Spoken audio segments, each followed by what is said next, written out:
we're chasing a feeling. All these things, whatever, from alcohol to sex to material things to relationships, they all, fill that void that they're square pegs and round holes. None of them fill the void. The way I describe it simply is in whatever I'm doing or stepping into, whether it's a new career, whether it's a new relationship with my kids, I am a cake and I'm baked. Like I'm done. You can't add butter to it because it's done. But if you want to go pick out some sprinkles, and I'll pick out some sprinkles and we'll put them on top to decorate it, that's cool. But the cake's done. Welcome back to the Better Than Rich show. We have an awesome episode with Brent Perkins today, and he is the author of Paper Cuts, which is going to be launching on August 10th. And I really enjoyed this conversation. Andrew and I asked some great thought-provoking questions. We went into everything from how to surrender, and we would go into religion and theology a little bit. We go into some vulnerable stories and shares about the ego. And one of the things that he did that I really appreciate is he pushed back on one of my frameworks that I've been teaching for so long about belief systems. And he had a little bit of a counter argument to it. And it was a really great, stimulating conversation. I really think you'll enjoy it. But Andrew, what did you enjoy most about this combo? And what do you think our listeners could look forward to as well? Yeah, I really enjoyed the concept around self-love, around, self delusion, and really, finding peace, right, amidst some of life's circumstances. And Brent is somebody who's just really practiced at this, and somebody who just understands how to actually cultivate that sort of self-love inside themselves. And so we had some really fun discussion. These are some of my favorite episodes where we get on the deep end of the pool, and Brent truly delivered. So listener, I know you're going to enjoy this episode with Brent Perkins. And without further ado, let's get on with the show.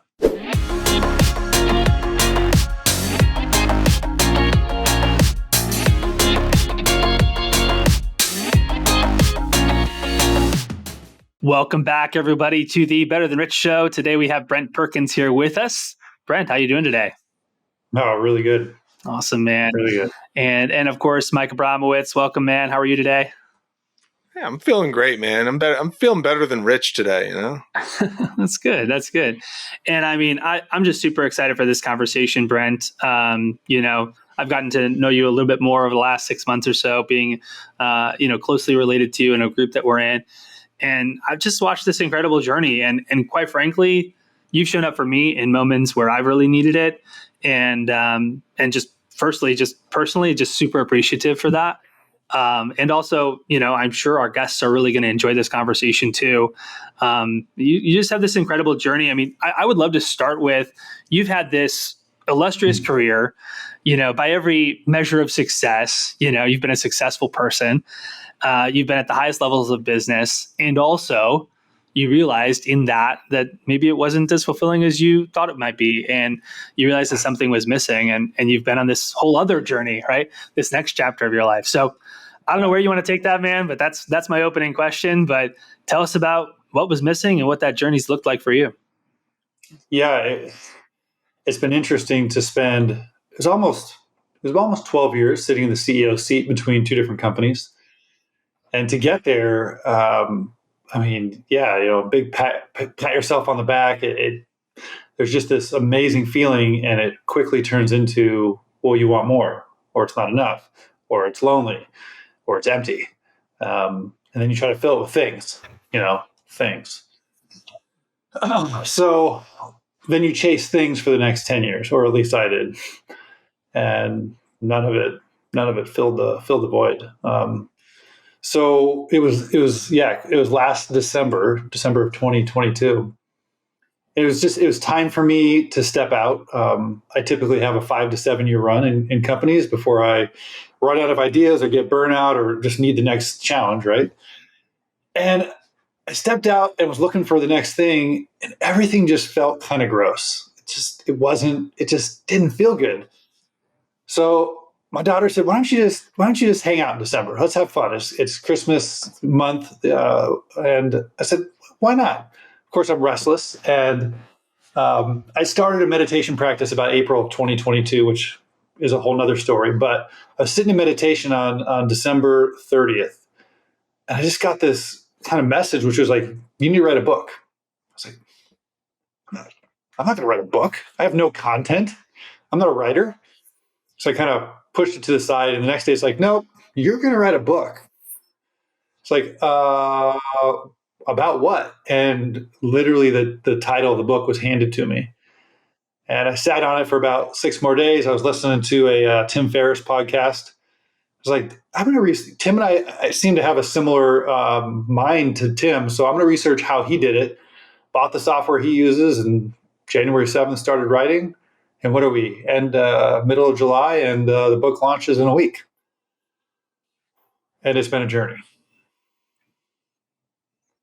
That's awesome. So, yeah, and I haven't looked back. I haven't tried to step back into another career yet. I don't feel like it's the right move for me. But it's definitely not only been a journey to write the book, but to now be on my 8th month out of the traditional business field.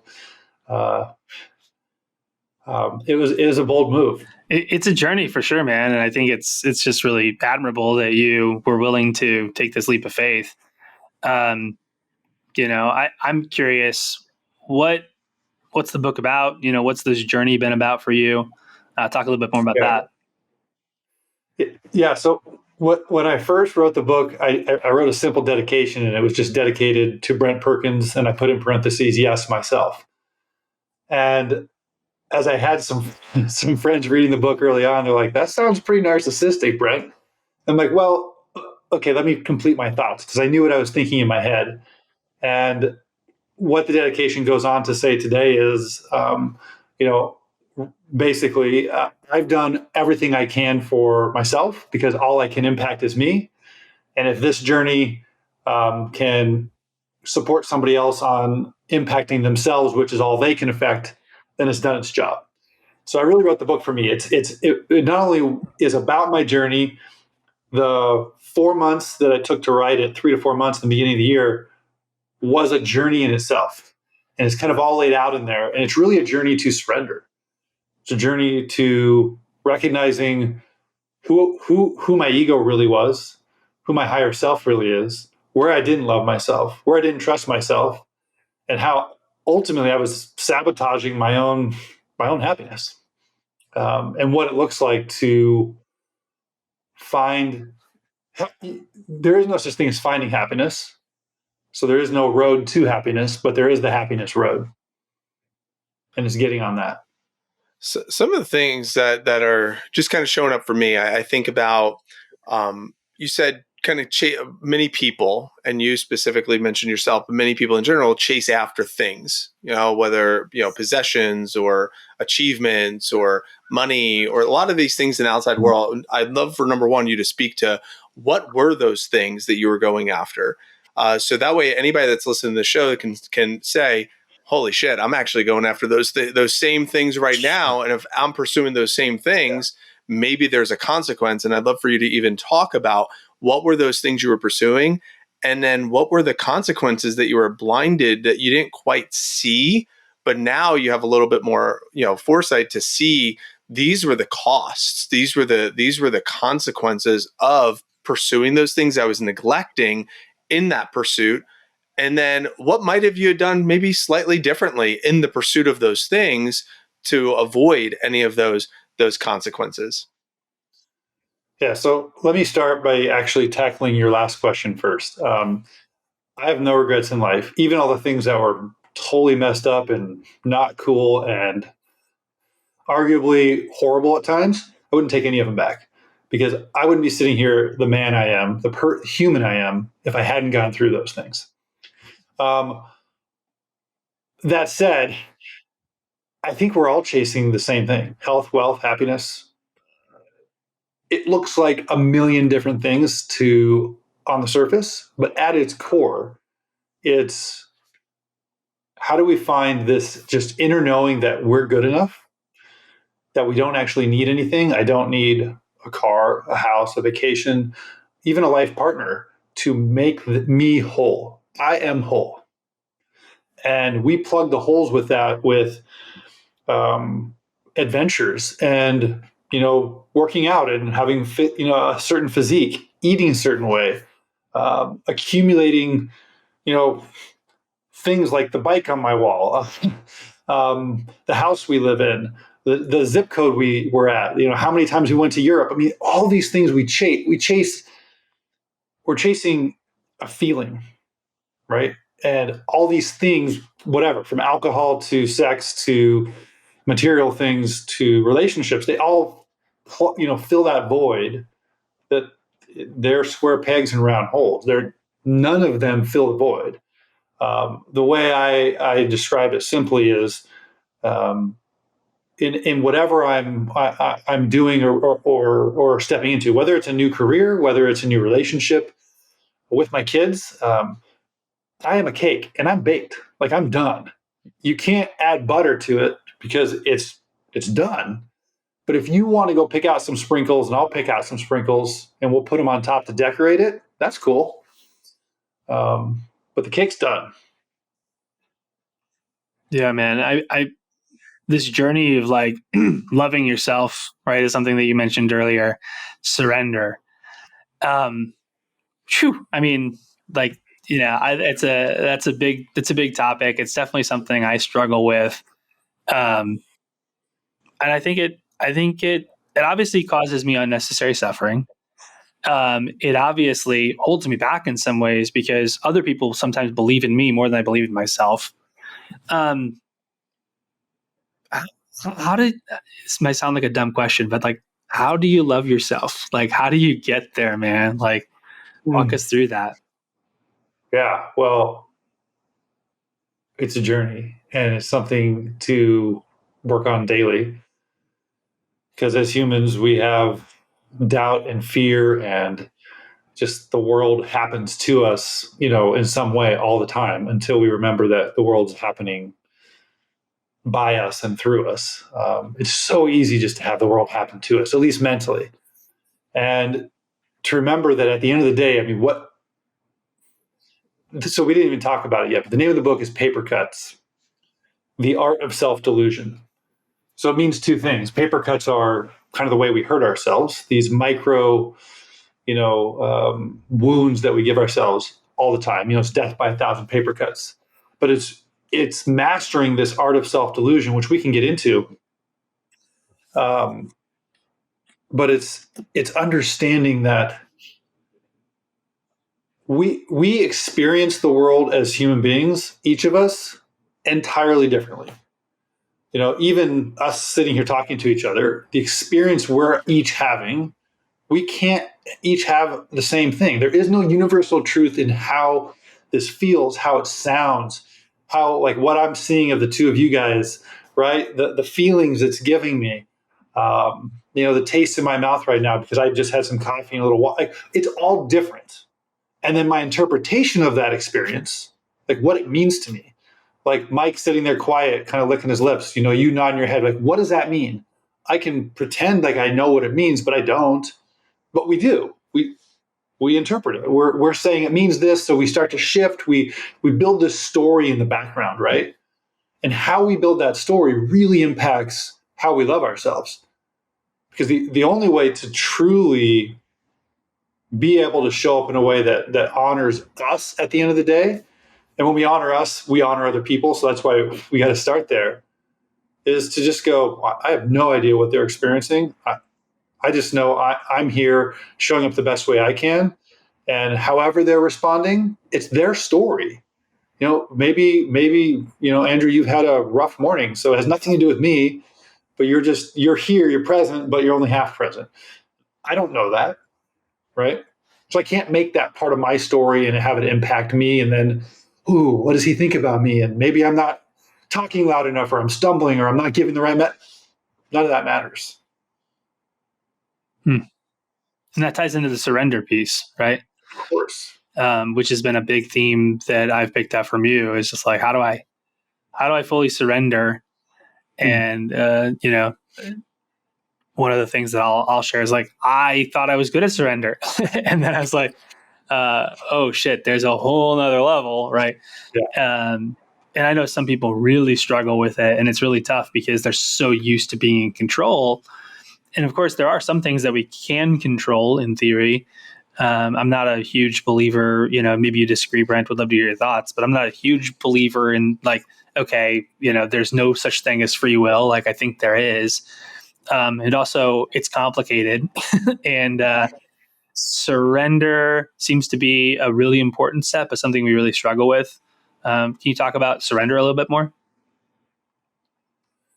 Yeah, and I'd love to weave free will back into that, because what I believe more than anything is that free will is the only gift each of us, no matter gender, race, whatever, that we've all been given is free will. And I think when we look at it as, okay, maybe you could make arguments, well, I'm in a certain area, I don't even have access to these sorts of foods or water, so my free will is limited. But it's not when it comes to choice and perspective. Viktor Frankl and his seminary work, coming out of what he dealt with during the Holocaust, it's always about mindset. He couldn't control what was happening to him, but he could always control his mindset and how he showed up mentally. And that's what we ultimately have free will over. That's our choice. And that's what this book's really about, is stepping into choice every day, every second. We can't control our emotions, but we have a choice over our feelings. Our feelings are the physical manifestation and representation of our emotions. You might get angry. You don't have to punch something. You don't have to yell. Maybe you cry. We have choice all over the place. And that's part of what surrendering is that you can't control anything in your life but choice. So everything else is a fallacy. And that's where surrender steps in. It's like, you can't make me show up to this podcast in a certain way. Can't make your wife do something when you get home. You can't even make the gas pump work in a certain way, because it might not. It's going to do its thing. There is no control. There is only, how do you show up? And when you show up, how do you respond? That level of surrender is hard.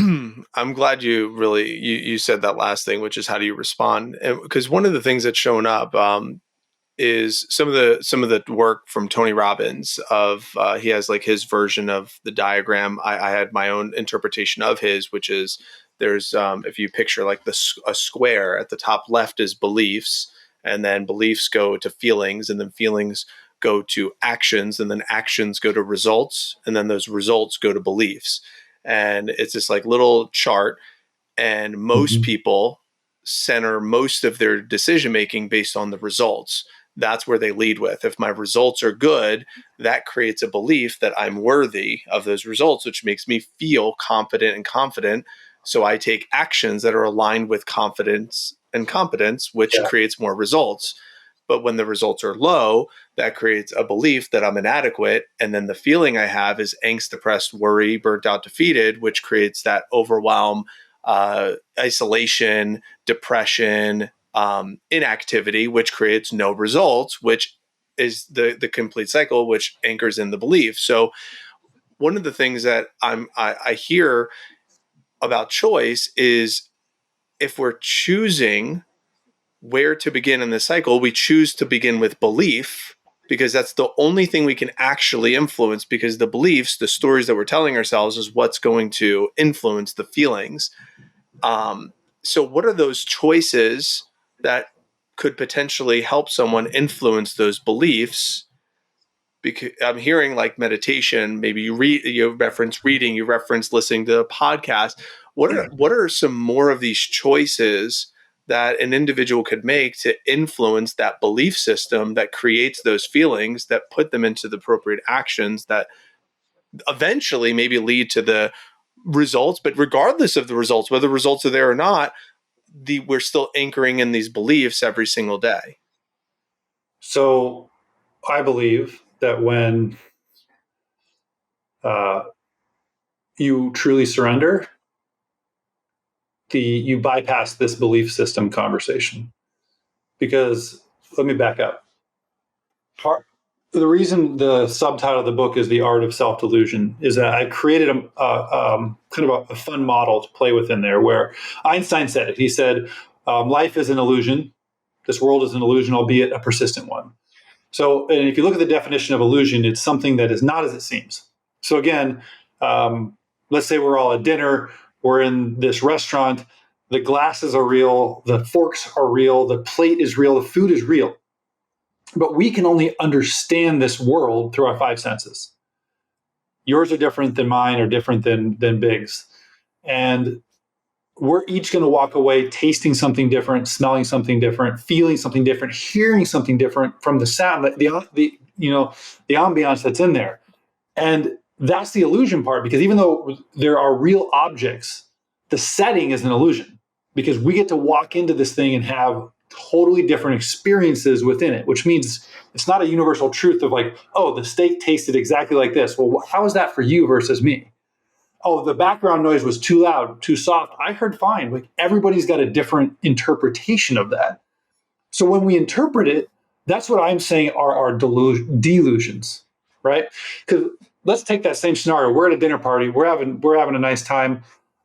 We walk away, and Andrew calls me later, and he goes, "Man," he's like, "I didn't want to say anything, but that dessert was horrible. Like, it was disgusting. What a bad way to end such a great night. I can't believe we did that." And I say, "You know what, Andrew?" I'm like, "You were the only one who didn't have that sip of port to go with it. And that port paired with that super dry dark chocolate with no sugar in it, it was phenomenal. And it brought out flavors that just finished the night. I wish you had tried it that way." He goes, "Oh, damn. Everybody else had that experience?" I'm like, "Yeah." And he goes from having what you could call belief that the night sucked or ended bad, to 15 minutes later, he's completely shifting his understanding of that evening. He just changed his story. So what I argue is, how can we hold two truths, one here and 15 minutes later, it's a totally different truth or belief, if they're not delusions? Like, this is where choice comes in. We get to choose. Did the night suck? Did it end bad?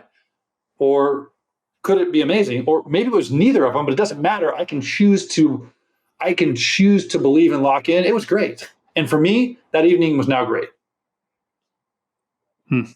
One of the beliefs would be, I'm open-minded. So I'm open-minded to receiving this type of conversation with my friend, that what my experience was or wasn't. So again, I don't want to, we don't have to go like tit for tat on like what belief is versus truth, but I do think that from a practical sense, choice, I love that. I love that. And what I'm trying to do is, for myself, is just say, okay, what are the practical ways to embody choice? Yeah. And I know surrender. Okay, we said surrender. I'm going to surrender.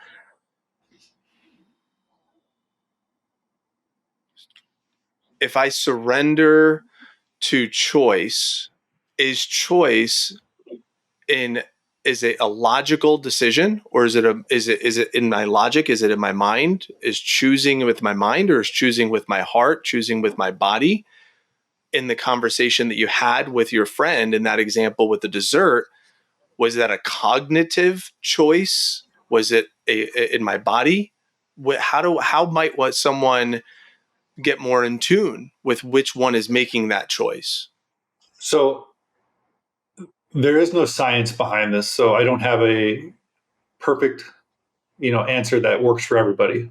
But what I'm feeling in this moment, hearing you respond to that, I'm hearing what if it was me, it would be my ego speaking, saying, "Well, I need to exactly understand how it works, and is it my brain, is it my heart?" It doesn't matter. At the core, you just show up and you sit. And the most amazing part about sitting in surrender is curiosity.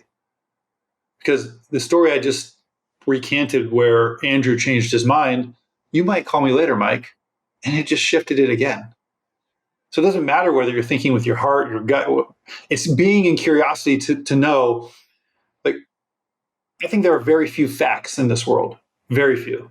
You can say, "Oh, well, science is bullshit," because the whole point of science is that it's constantly challenging itself, and every 1 to 200 years, somewhere in between there, everything shifts, everything changes, everything gets unwound. That's the whole point of it. It's the model we use until it's no longer, something else, another hypothesis gets proven. So there are very few like real universal facts, and truths, I argue, are a fact with a belief. And that's why truths are only individual. Your truth is not the same as Andrew's, is not the same as mine. And we can each three hold our truths, and it's okay. And this is where surrender comes in, is any of us sitting here going, whew, my truth is this, which is a fact and a belief, as you alluded to, Mike. But what's Mike's truth? What's Andrew's truth? And that's okay that they're different than mine or each other's. And that's interesting because that's how they are interpreting their experience of this world, of this illusion. And that's part of their story. That's who they are. And that's okay. That's good. It's perfect. Yeah. And in theory, if there are different versions of the truth, right, or at least different interpretations of it, but we're also pairing that with self delusion, right? I could delude myself into thinking that this is my truth, when ultimately I've just ingested something that's very far from the truth. So how do I, so like that's really where it gets into, okay, peeling back the layers. How do I remove my self delusion? Take me to the river and wash my illusions away here, Brent. Like, how do you actually allow that? Yeah, yes, I love this. So delusion is typically, or relatively universally, a negative thing, right? Because it's something that is harmful, that we're believing isn't true. And the whole point of why I kind of played with the model and construct I did in the book is that, what if all of it is a delusion?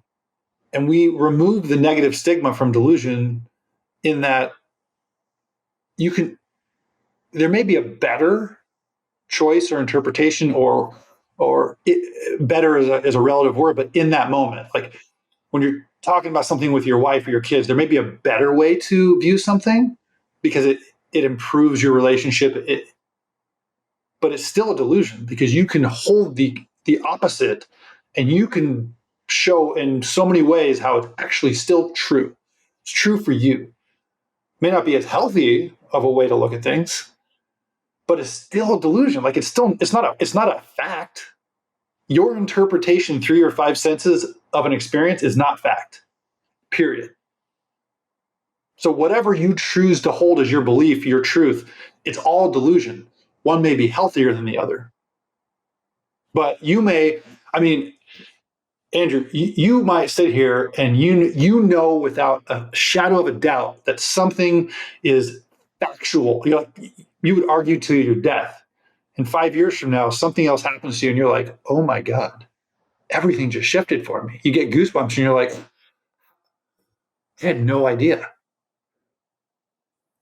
I've experienced that in my life. Yeah, totally agree. A number of times, right? And it's interesting. I mean, I would say, yeah, probably looking back and listening to this, you can think about yourself. But 5 years ago, did you think the same way you thought today, or feel the same way you feel, or hold the same beliefs? I certainly don't, and I feel like that shifts, relatively frequently. So I think it's really interesting. One of the things that's coming up practically for me, Brent, is like, you strike me as someone who's developed, a good amount of what the term for me is like sovereignty. And you had to have this, this ability to take in information, even to take in someone's, emotion or vibrational frequency, and be with them and empathize with them, and also not necessarily have it cloud yourself, your own thinking, your own emotions, these sorts of things. So I imagine that practically, there's some things that you do on a regular basis that have cultivated that sovereignty. And because so often, it's like, for a lot of people, it's, hey, is my partner happy? Then I'm happy, right? Or is business going well? Then, I'm doing well. Did I get to work on time, and there was no traffic? Then great. Then things are going swimmingly. Everything is externalized. And you strike me as someone who's really cultivated that internally. So far, I love the intellectual and the abstract. And I also want to land this in a really practical way. Like, if someone's listening to this, how might they actively cultivate these things if they realize, oh my gosh, I am surrounded by my own self delusions, and I'm constantly kind of at the whims and just always feeling into other people's fields as opposed to cultivating my own. What would you say to that? I don't know how else to do it. The only thing that's worked for me is being curious. And the woman who has impacted me the most on this is Byron Katie, and she has a bunch of books out and has for a lot of years. And it's really asking, is it true? Are you absolutely sure it's true? What if it isn't true? And she's got this line of 4 questions, and that changed everything for me. Because everything else was just an overlay that I was adding to the situation, an assumption, an expectation, some sort of just automatic, well, it must be this. So to use her technique, which is one of the best techniques I've ever seen, this 4-step method to kind of gut check yourself, to just sit in curiosity. I think it was said somewhere else. I don't know who said this, but could be good, could be bad. Who knows? Just move forward. Yeah. I love that. Just not overlaying your own interpretations, right? Mike, what's coming up for you? So life throws circumstances at many of us. I mean, those that follow us know I've put my story in the public sphere for most of my adult life, and I think it's been a great testament of being an example of navigating a lot of uncertainty. And I think some people choose to stay in quiet with any of the challenges or uncertainties or circumstances that they go through. And my wife and I have made a decision, myself before even I was married. It's like, I'm just going to be the example to figure this out. And I'm going to share that journey with the public. So hopefully they can look and learn and experience a lot of what I'm going through with me. And I know you talk a little bit about ego. So maybe it's the ego in me that wants to be in the public space, or is willing to put the ego aside on the opposite side of that, where it's like, I'm willing to be vulnerable and courageous enough to put all my shit out there so people can experience it.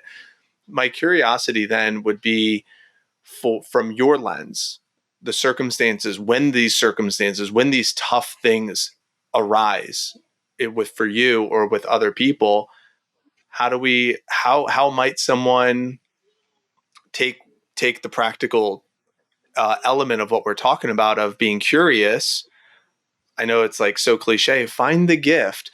Well, when you're in the middle of the fucking storm, it's really tough to say, you know what, I feel like there might be a gift here, right? So there a lot. Sometimes there's like this foo-foo stuff that people hear. It's like, wow, this sounds really good. But like, I'd love to see if we could go like a little bit deeper, maybe like real raw, like when and how has this actually shown up? Like, if you want to speak to that, it's like, hey, Mike, all right, let's go there. Like, I know being in the fucking hospital room and literally in one day, your son's going to die. Your son's doing really well. Your son's not going to make it. He's actually doing well. And literally within like hours of each other going on this emotional roller coaster. I remember getting the call that your mom is not going to make it to midnight. I remember the call when my college roommate is killed in a fatal car crash. Like, I remember these instances where, people are sick, people die, stuff is happening, bankruptcy. Hey, this person just vandalized your property, and it's no longer salvageable. You can't sell it. You have to walk away from it and abandon it, and that's going to be on your record for the next 7 years. Like, from finances, from personal, from death, like these crazy circumstances. It's really tough sometimes for the listener that maybe they're going through that shit in quiet and they have their own struggles that they're dealing with. Or maybe they'll be an example, but like, I don't know. I just want, and maybe there's just a piece. I just want more real, raw. Like, let's go there, And where have this shown up for you? And where did you actually tap into this stuff? Or, it's just been peachy for you, and you're like, yeah, things are great. I'm a multimillionaire. I have my businesses and this and that. And I just realized, I got my kids, my amazing teenage daughters, and now I'm just, really settling into my own self right now, talking about ego and stuff. Yeah. I'll get more real with you. And I'll do my best. Part of what you're asking touches on spirituality and or religion. So I'm gonna do my best to stay away from that because I think we can get there without having to touch on that. Dude. Wherever you need to go, let's go. Well, yeah, I think it's independent of it, although it touches it, right? So, I got divorced just under 2 years ago, and it really, really harmed my relationship with my older daughter. I didn't show up in a way that was honoring of or respecting her true feelings. She felt like the timing was inopportune, that it hurt part of her athletic career, part of her school career, was really difficult for her, and I didn't recognize and give enough understanding to how it impacted her. And to this day, almost 2 years later, our relationships really suffered, and we don't talk a lot because of it. And for those of you that are parents, that's arguably one of the hardest things to have happen to you. So, there's a lot more details and nuances we could dive into, but starting from there, um, had I done it right, whatever right is, but had I done it differently, and maybe she's still talking to me today, I wouldn't have the lesson I had out of it, which is I wasn't present for her. I didn't put aside my own feelings and thoughts and overlays and assumptions, expectations, all the above, and really listen to or get curious with her. That was a lesson in curiosity for me. And as much as the last 2 years have sucked and I want a closer relation with my daughter, I would rather they turn around in the next 2 years and our relationship doubles down into something amazing. And maybe it never would have if we hadn't gone through this. If my mom didn't die, 3-4 years ago now, in the way that she did, and what she went through at the end, and this quick deterioration, and all the things that happened to her, there are lessons for me there that I would have never understood 4 years ago that I still won't understand 10 years from now. And yet I already know, looking back, I'm a different human being because of it. Opportunities, lessons, things have happened that maybe we'll never understand. I mean, we're human after all, right? And this is where spirituality or religion starts to step in, which is it's so beyond what we can think. It's our ego that says, well, I need to understand. You need to connect the dots for me. Well, fuck your dots. We're peons, right? How could we be so whatever the right word is, to think that we need to have God explain it down to the tiniest detail for us? We can't. This is where surrender comes in. We just need to trust, man, that situation sucked. Let's just be honest. It sucked. And it was hard. But if I surrender, where is the lesson? Where is the opportunity? Where's the fact that the last business I stepped out of, I had all my equity ripped from me, so I had an opportunity for millions and had zero? What does that mean for the next chapter in my life? Where is the positive? Where does it make me double down and try extra hard or learn a new skill set that I would have never done before? Where did it make me write a book that now I get to push this out? So many things that we can't predict. We cannot connect the dots. And that's only our ego that needs that done for us. And where surrender comes in and says, let it go. You don't have control. It's not going to make sense to you. And it's okay. Let it happen. Show up in love.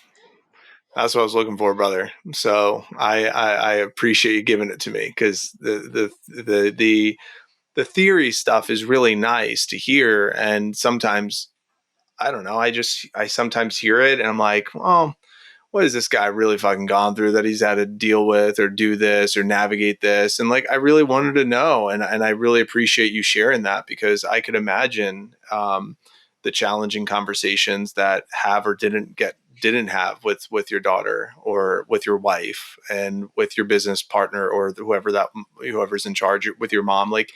that some people might look back on those circumstances with the heavier energies of regret, or the heavier, energies of what ifs, or any of those types of things. But it does take an intentionality for someone to say, man, okay, what are the gifts from this? What are the lessons from this? Like, they fucking sucked, but because those things happened, I was able to get to where I am, and the next things are going to continue to reveal themselves. I can't change those things. I can learn from them.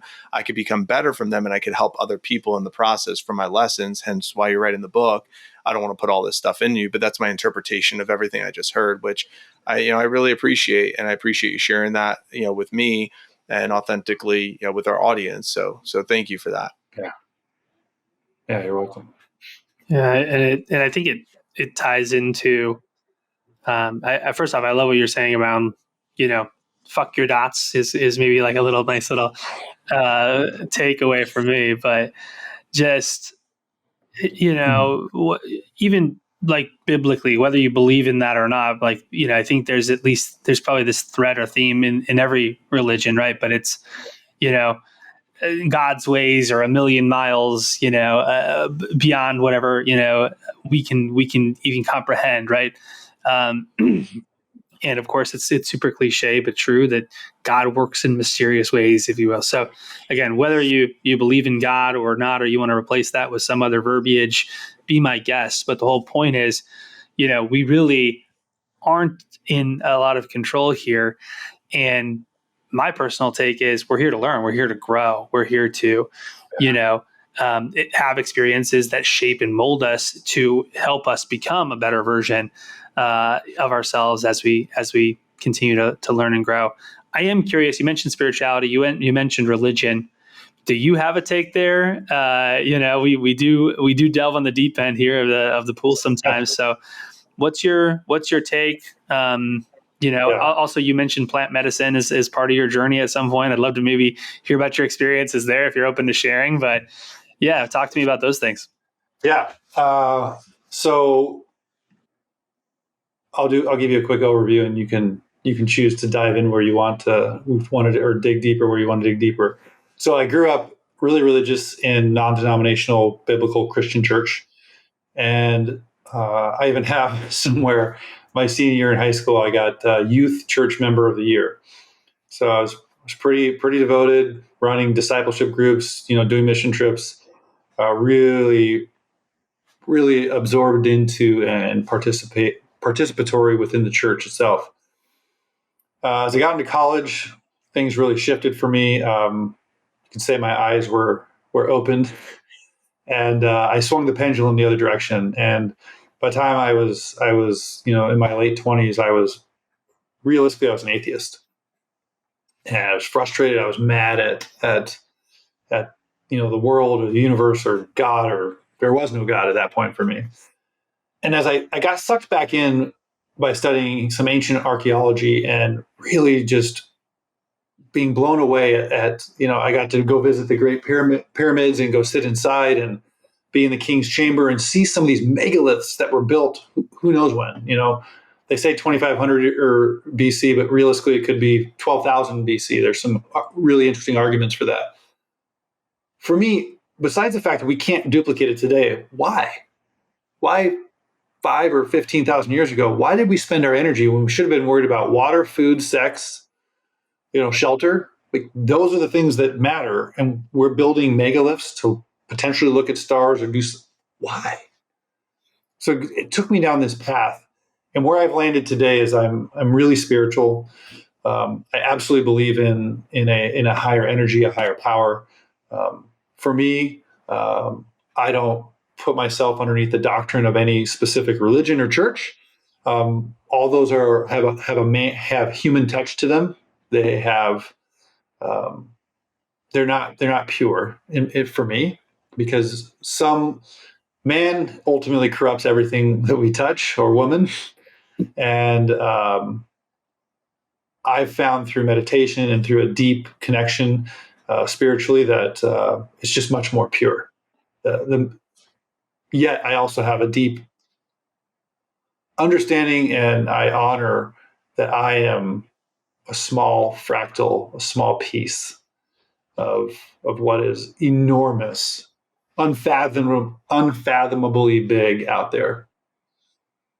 Yeah. So I definitely have follow up here. So two parts of this. Number one, I'm reading a book called The Journey of Souls. I don't know his name offhand, but he is he's like a psychologist, hypnotherapist, where he hypnotizes people and then taps into their former lives, and it's fascinating, just absolutely fascinating book.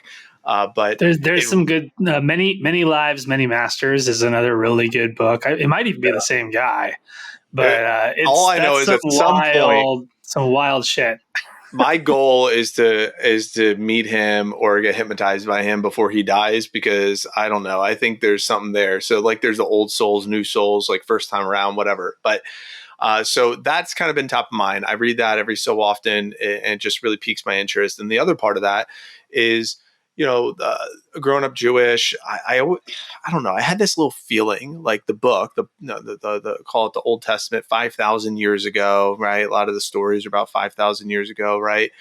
But then I get into the whole science aspect of things, of like how small, like how large the universe is, and like how large the galaxy is, and how many other planets there could be. And then I watch movies like Interstellar, that time doesn't really exist, that everything's happening all at the same time.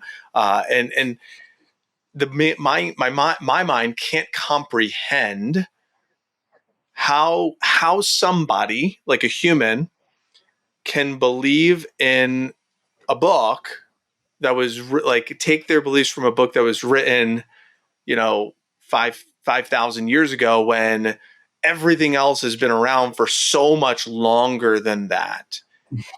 And I'm exploring it. I'm not, I don't have, shade to throw on who does or believe. It's a genuine curiosity. How does one get there to believe that something that was written 5,000 years ago is the quote unquote laws to lead their life by, based on the world and everything else has been around for so much more?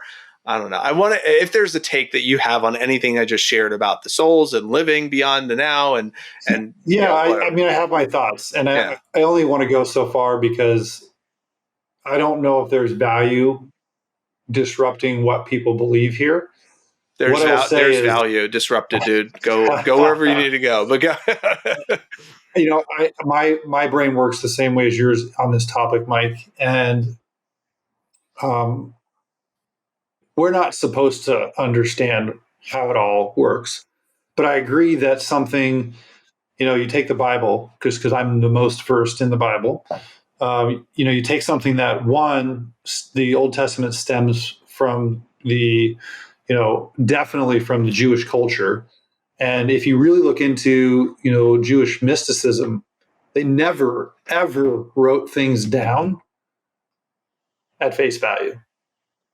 And if they did, if there was a single canon available somewhere, there was 4 or 5 layers of it that were, or versions of it that they pretended were real to throw people off the track, throw them off the scent and make them believe they found the real thing. But what was the real one? And then if you got down to the real one, it was still done in parables and interesting ways to conceal people's names. So, and that's a fact. And yet we forget that as we're interpreting the Bible as God's word directly. And then we forget that the Council of Nicaea happened, and some non-Christian king who decided that Christianity would control people the best, we're going to throw out a third of the books, and these all make the most sense, so we'll construct it this way. But it was divine? No, some murderous king wasn't divine, right? So this is where I talk about man's touch on things. How do we unwind man's touch and the origin of these books? There is truth to them, but where does that truth start and where does it end, right? And this is where I, again, surrendering into curiosity, which is, I don't know what the real answers are. I'm not going to read it and say, well, if it says don't eat pork, I'm not eating pork anymore. Okay. Is that what God wants? Maybe not. I don't know. But it's tough to read it black and white and have it just be fact. Yeah. It's a great answer. Great answer. Great answer.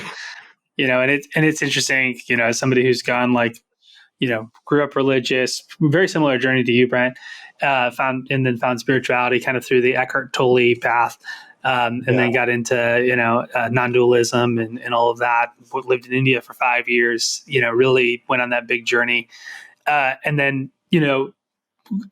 studying people like I've watched Jordan Peterson's biblical lectures probably at least a half dozen times. And that's a commitment because it's probably 20 hours. So, just studying that, it's really interesting too, to have, a fresh lens on biblical stories and then go, okay, well, I can kind of see that. Right. So, going from a literal interpretation to more of a metaphorical, or where is it useful and practical from a psychological perspective? Again, none of this is giving answers, but more so the questions and the curiosities, because recently I have found a lot of value going back to my roots and said, okay, well, maybe I actually, misread that lesson, about Noah, and maybe it does have a practical lesson to me today. And that's been really fascinating to me. And it honestly, coming full circle with this conversation, is what we started with, which is, hey, your interpretation of reality might change a few years down the road. And so it's funny how we've come full circle. But any thoughts on that, Brent?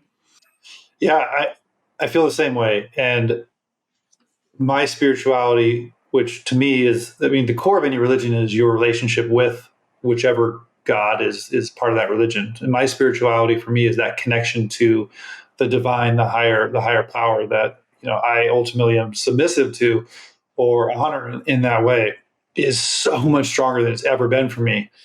And what I've learned is that most religions, the rules make it where typically it allows for judgment to be a part of religion, and it allows for it prevents curiosity. And for me, because none of us will ever know the exact answer, not in this human form, right? We'll never know it. If we can get past that fact, then all we can be is we're back to curious. We're back to curiosity, right?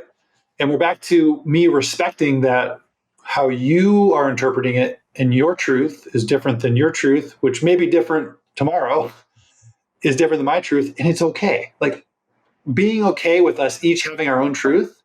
Why does mine have to match yours? That's when the ego comes back in, because it makes me feel validated. Well, I don't need your validation. So then I don't care what your truth is. I'm happy it's for you. Yeah, I think that's so important that people listening, that whatever it is that makes you feel like, I love Andrew's share, by the way. It's like, this is what is helping me become a better human. And going back to these stories that I'm able to draw these lessons out, that helps me show up as a better husband, father, business owner, leader, community member, like contributing member of society, then excellent. That's a great use of the tool called the Bible. It's the opposite of that when someone uses that tool called the Bible that says, oh, you don't believe this? You're a fucking idiot. Or how, you this and that. Like, then there's judgment. And then it's like outcasts from the community for not believing the same thing. And it's like, it really makes it tough. And obviously we could keep going on this topic. And Can I tie this back to business for you guys real quick? Go, please. Okay. What I found, the number one way that I inhibited business growth in the companies I ran, was me trying to control things as the smartest, most creative guy who knew everything or knew the best way. And these lessons in my personal life around surrender, as I start to reapply them to business life, that I don't have all the answers. I don't know the best way.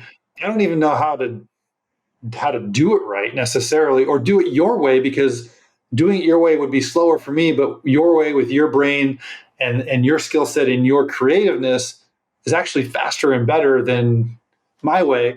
Surrendering to all of this allows your employees, it creates a culture, and it allows your employees to show up as themselves, and they're comfortable that the seasons of life happens. People die, they get sick. They might not show up perfect one day, but they show up double as good the next day. And another thing, Mike, I think I sent this to you a while ago, but there's a chapter in the book that kind of poo-poos SMART goals. And I throw a fun construct called the fuck it filter out there, because these goals, while yes, we need goals, they're very restrictive. Here's the outcome, here's the time frame, here's how we measure it. What if we could double it? Or what if we did our best and honestly, we got 80% of the way there, but the whole team, like, we would have burnt out if we did any more. Like, we can't know all these factors going in, right? So surrendering to and just showing up every day and being present in our personal lives and our business lives, it shifts everything. And it's how we get great things from our teams. It's so good and so true. And I can relate to that 100%, Brent, where it's like, I'm really learning to surrender and trust my team, where it used to be, even yesterday, Mike, we were on that call, we were sharing screens and we're like, we're going to build this dashboard and all these things. And then Mike's like, well, what if we just let the team take the first crack at it? And I'm like, a little part of me was like, yeah, but what if it sucks? Or, whatever, like, maybe they'll screw it up. I have the answer, right? I know that if I do it, I'll do a great job, whatever. But then he's like, well, also if they build it, then they're going to take responsibility for it. They're actually going to use it. I'm like, yeah, this is why I have a great business partner like Mike. So, just surrendering all the time to just understanding that, a lot of the reason I wanted to build the dashboard is because I'm the smart one and I get a nice little ego boost when I build the dashboard or whatever. And how many times does that show up? This is a small example, but how many times does that hold us back? And then the last thing is just like, now I'm on the hook for doing the work instead of letting someone else do it anyway. And I could use that time to be strategic on some other aspect of the business or go work on my health or study something. So anyways, not to go too far down that rabbit hole, but such a great, lesson there from you, Brent. And I know we do want to be respectful of your time but we do ask our guests every single time 3 questions before we head out. The first question is, what do you think the world needs most right now?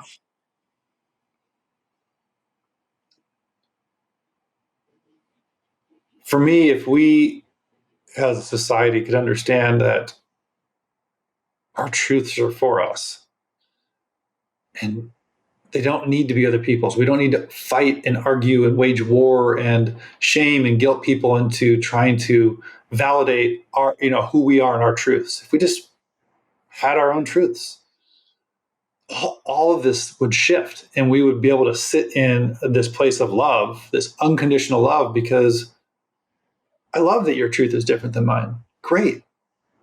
And fear stems from people not sharing our truths and us having to fight to get them to understand where we're coming from. I feel like that's the core to almost every challenge and frustration out there. It's great. And Brent, what 1 to 3 books do you think people should read?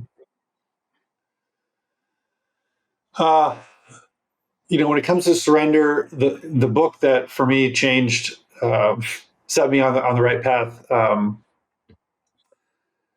is by Dr. David Hawkins and is called Letting Go: The Pathway to Surrender. That gets a little bit on the psychological or psychology side of things. Martha Beck's The Way of Integrity is a great kind of storytelling version of that, but those two together really set the stage. For me personally, and this is more of a men's book, although I've heard great things from other women too on it, but No More Mr. Nice Guy. That was really applicable to me, and it showed where I was just trying to smooth everything over and make it all great for everybody while violating my own boundaries. So those 3 were really meaningful in my life. Great. I'll have to check out the first 2. I'm not familiar with them, but they sound awesome. And then the third one, listener, if you haven't read that book, make sure you read it. That book, totally changed my perspective on my reality, because I could totally see myself basically in every page. So No More Mr. Nice Guy. Make sure you check that one out for sure. I'd love to have Dr. Robert Glover on the podcast at some point, because we could have a whole episode on just that, Brent. It's so good. But hey, the third question is, what does it mean to you to be better than rich? Yeah, I don't know how to put this into words. It's around surrender, because what I've found is that when I can sit and show up in a place to be present, but from a place of surrender, things I would have never thought would have been just amazing and would have, raised the hairs on the back of my neck and given me this jolt of happiness, this dopamine hit internally. I would have never seen it, predicted it, if I hadn't shown up in surrender. And we're not chasing getting rich to get money. It's to feel a certain way. It's to know that we are good enough, we're whole, that we're happy. These experiences. And the only way to get there for me, to be better than rich, is to just show up and see what happens and be open to things happening that, again, we would have never predicted would have filled that little gap. Well, Brent, thank you so much for bringing raw, authentic, real content to our listeners right now. And I know we alluded it. This episode will be released probably sometime towards the end of July. And I know your book is going to be launching in August, on August 10th, 2023. So can you tell us a little bit more about Paper Cuts Suck? The website, papercutsuck.com. Can you tell us more about the book? Where can people get it? Why people should check it out? If they want to stay in contact with you, if they want to support the movement, what would you say? Yeah, really go to Paper Cuts, which is plural. So papercutsuck.com. That'll jump you into a section of my website. I don't know where this journey takes me. As of right now, I've written this book.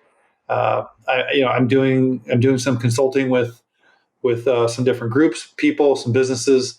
But really, if I have one hope, this book has given me this journey. I've found permission to explore myself that I never had before. And I hope more than anything that this book gives somebody else permission to explore themselves. It's purposely not prescriptive. It's not written in a way that's like, do 1, 2, 3, and you're guaranteed to be lovely from now. I didn't want to do that because, as we've talked about, your truth is not my truth. How can I tell you exactly how to do something? I can't. So it's an experience share. It's a journey. It's not only my experiences, but there's stories from, probably 8 or 10 other people in the book. So hopefully it resonates. Like a piece of it makes you go, oh, shit, I had this happen, totally different story, but the feelings were the same. The implications were the same. And now I can sit with it and go, I'm aware. So really this book, it brings awareness and allows you, again, it hopefully gives permission for you to step into, where do I go from here? Now that I'm aware, because you can't unwind awareness. So now that I'm aware, how do I start looking at everything in my life differently? How do I show up differently? How do I become present? Well, and I think it does that. It takes a not new topic and really approaches it from a completely different angle. I just want to say, any listener right now, it's $9.99 on Amazon as a pre-order. So if you're listening to this, maybe it's not going to be that forever, but it is right now. So if you're listening to this for less than $10, for less than a burrito at Chipotle, I think you should check it out. And in fact, if you want to DM me on any of the social media platforms, I will hook you up, and I will buy the first 5 people who DM me compliments of me. I'll hook you up, and I'll pay that $9.99 to hook you up with Brent's new book. So I'd love to get that in your Kindle and have you get exposed to his content. So thank you so much, Brent. Biggs, close us out. Take us home. Mike. Yeah, beautiful. And listener, take Mike up on the offer. I actually did my pre-order, and when I went to the landing page, Brent, I was like blown away by the cover art. Was like awesome. So, and I guess you made it at Midjourney, right, with AI? So, Is guys, that what you're supposed to do in 2023? That's right. It's just like a badass cover. So, make sure you guys check the link in the description, even if it's just look at the cover, but then buy the book, right? So, support Brent and what he's up to and really gain the value of such an amazing opportunity. So, Brent, this has been super fun. Mike, thank you as always. This has been a really amazing discussion. Listener, I hope that you've enjoyed this as much as we have. And assuming you have enjoyed this episode, it's your turn to spread the word and to pay it forward. Share this with a friend, with a family member. Make sure you like and subscribe, comment. That really helps the algorithm and jogs that algorithm so that we can reach more people. Check us out on YouTube and subscribe there if you haven't as well. And as always, remember to leave today better than you found it. Until next time, we'll see you later.